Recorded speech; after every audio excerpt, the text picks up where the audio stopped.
शिक्षक पात्रता परीक्षा अर्थात टीईटी 2024 पेपर फुटीच्या निषेधार्थ महाराष्ट्र नवनिर्माण विद्यार्थी सेना अत्यंत आक्रमक झाली। मनविसेचे अध्यक्ष अमित ठाकरे यांच्या आदेशानुसार पुण्यात महाराष्ट्र राज्य परीक्षा परिषदेच्या कार्यालयाबाहेर मनसे कार्यकर्त्यांनी आक्रमक आंदोलन केले। आंदोलकांनी थेट परीक्षा परिषदेचे अध्यक्ष नंदकुमार बेडसे यांच्या दालनाबाहेर हल्लाबोल करत त्यांची खुर्ची कार्यालयातून बाहेर फेकली आणि त्यावर मात ठेवून निषेध व्यक्त केला। नंदकुमार बेडसे यांच्या दालनातील शासकीय खुर्ची कार्यकर्त्यांनी बाहेर खेचून आणली आणि त्यावर रिकामा मात ठेवून परीक्षा परिषदेच्या निष्क्रिय आणि भोंगळ कारभाराचा तीव्र निषेध केला। टीईटी पेपर फुटीला थेट नंदकुमार बेडसे जबाबदार असल्याचा आरोप करत त्यांना विद्यार्थ्यांच्या भविष्याची खेळणारे गुन्हेगार घोषित करून तातडीने अटक करण्याची मागणी आंदोलकांनी केली। आज मनसेने केवळ ट्रेलर दाखवला आहे, भविष्यात जर पुन्हा कुठलाही पेपर फुटला तर आम्ही यंत्रणेला आणि अधिकाऱ्यांना फोडल्याशिवाय राहणार नाही, असा थेट इशारा महाराष्ट्र नवनिर्माण विद्यार्थी सेनेचे शहराध्यक्ष धनंजय दळवी यांनी दिलाय। हा पेपर फुटीचा खेळ फक्त काही छोट्या एजंट पुरता मर्यादित नाही, याचे खरे सूत्रधार मंत्रालयाच्या 4थ्या आणि 6व्या मजल्यावर बसले आहेत। राज्यात कुंपणच शेत खात असून कोट्यवधी रुपयांच्या भ्रष्टाचारासाठी लाखो प्रामाणिक विद्यार्थ्यांचे भविष्य उद्ध्वस्त केले जात आहे। यापूर्वी तलाठी भरती, पोलीस भरती, 12वीच्या बोर्डाचा पेपर आणि आता टीईटी परीक्षा सातत्याने होणाऱ्या या पेपर फुटीमुळे विद्यार्थ्यांमध्ये तीव्र संताप असल्याचं दळवी यांनी म्हटलंय। या आंदोलनात सारंग सराफ, परीक्षित शिरोळे, केतन डोंगरे, अशोक पवार, निलेश जोरी, शशांक आमराळे, हेमंत बोळगे, कुलदीप गोडगे, मयूर शेवाळे, ऋषी जाधव, कृणाल पायगुडे, तेजस उमाप, सुमित बनके, विजय बोरकर, प्रणव हुले, अर्पित इंगवले, दर्शन रोहतू, अभय रास्ते, गणेश होळकर, स्वप्नील नाईक, प्रज्वल सरोदे यांच्यासह महाराष्ट्र सैनिक मोठ्या संख्येने सहभागी झाले होते। आमचे अध्यक्ष सन्माननीय अमित साहेब ठाकरे यांच्या आदेशानुसार आज आम्ही या ठिकाणी टीईटी पेपर फुटीस जबाबदार असलेल्या या महाराष्ट्र राज्य परीक्षा परिषदेचे जे अध्यक्ष आहेत नंदकुमार बेडसे यांच्या दालनाच्या बाहेर आज आम्ही आक्रमक पद्धतीने आंदोलन केले। त्यांची खुर्ची आज आम्ही बाहेर फेकून त्याच्यावरती मात ठेवून त्यांना विद्यार्थ्यांचे गुन्हेगार घोषित करत त्यांना अटक करायची मागणी केली। कारण प्रत्येक वेळेस आज तलाठीचा पेपर असेल, पोलीस भरतीचा पेपर असेल, 12वीच्या यावेळेचा बोर्डाचा पेपर असेल नागपूरला फुटलेला, ते हा टीईटीचा पेपर सातत्यानं परीक्षा परिषदेच्या माध्यमातून पेपर फुटतायत। नीटचे पेपर फुटल्यानंतर आपण पाहिलं, टीईटीचे पेपर फुटलेले आज तुम्ही पाहिलं। याच्या पुढे पण अजून किती पेपर फुटणार असा काल सवाल सन्माननीय अमित साहेबांनी या महाराष्ट्रातल्या या सरकारला विचारलाय। हे सरकारमधले शिक्षण मंत्री, मुख्यमंत्री ते तिथपासून या आयुक्तांपर्यंत सगळ्यांचे हात बरोबरले।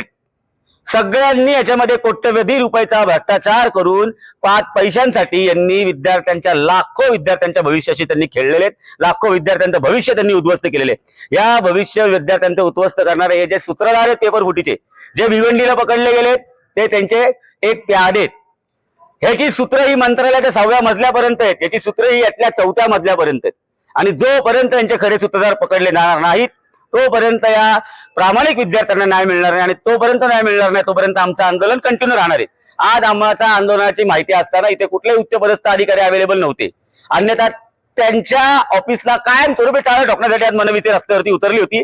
त्यांचं कामकाज कायमस्वरूपी बंद करायला उतरले, कारण ते माठ आहेत, निष्क्रिय आहेत, निकम्मे आहेत। त्यांच्या या विद्यार्थ्यांच्या भविष्याचे जे त्यांनी खराब केले, या पापाचे भागीदार विद्यार्थ्यांच्या ते आहेत। त्यामुळे या सर्वांना अटक झाली पाहिजे। या महाराष्ट्र राज्य परीक्षा परिषदेवरती मोठी इन्क्वायरी बसवली पाहिजे रिटायर्ड जजच्या खाली, आणि या टीईटी पेपर घटनेचा आणि इथून पुढे कुठल्याही पद्धतीने पेपर फुटी घडणार नाही अशा पद्धतीचे कडक कायदे या शासनाने पारित केले पाहिजे। अन्यथा शासनाचं, अधिकाऱ्यांचं आणि खासगी क्लासवाल्यांचं संगनमताने ठरवून फिक्स करून पेपर फुटी होतीये, आणि लाखो प्रामाणिक विद्यार्थ्यांचा इथून पुढे जर त्यांच्यावरती अन्याय होणार असेल आणि विद्यार्थ्यांचा जीव जाणार असेल तर सन्माननीय अमित साहेब ठाकरे, महाराष्ट्र नवनिर्माण विद्यार्थी सेना ही कायम विद्यार्थ्यांच्या, प्रामाणिक विद्यार्थ्यांच्या पाठीशी उभे आहोत। आज आम्ही फक्त त्यांना ट्रेलर दिलाय की आम्ही काय करू शकतो। येत्या काळात जर त्यांना पूर्ण पिक्चर पाहायचा असेल तर ते पेपर फोडतील तर आम्ही त्यांना फोडू, हे त्यांनी लक्षात ठेवावं। तेच प्याद्यांवर, कारण ज्यांच्यावरती कारवाई करायला पाहिजे ते मंत्रालयाच्या 6व्या मजल्यावरती आहेत, ते पोलीस बंदोबस्तात फिरतायत, कुंपणच शेत खाते। तर राखणदारात जर चोर असेल तर तुम्ही कोणावरती कारवाईची अपेक्षा करणार? त्यामुळं आता कुठे ना कुठे जर भविष्यामध्ये विद्यार्थ्यांना या शिक्षण व्यवस्थेवरती, या परीक्षा व्यवस्थेवरती जर विश्वास ठेवायला लावायचा असेल तर याचे जे कटाचे जे मुख्य सूत्रधार आहेत त्यांना जेलबंद केलं पाहिजे। त्याच्यात एका सूत्रधाराच्या दालनाबाहेर आम्ही होतो।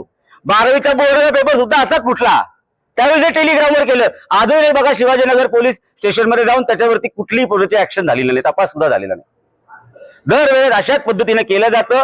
विद्यार्थी आपले अभ्यास करतात, फसतात, चुकतात, परत परीक्षेला येतात। काय करतं प्रामाणिक विद्यार्थ्यांनी? यांना परीक्षा पण नीट घेता येत नाहीये का? काय म्हणजे एकच जॉब आहे ना तुम्हाला, एकच काम दिलं ना, परीक्षा घेणं। ते सुद्धा जर तुम्हाला घेता येत नसेल तर तुम्ही माठ आहात, निकम्मे आहात, निष्क्रिय आहात. आज आम्ही तुम्हाला एक ठामपणे सांगतो, तुम्हाला जमतं तर काम करा, नाही तर खुर्च्या खाली करा. नसेल तर तुमचं काम बंद करण्याची ताकद आमच्यात आहे.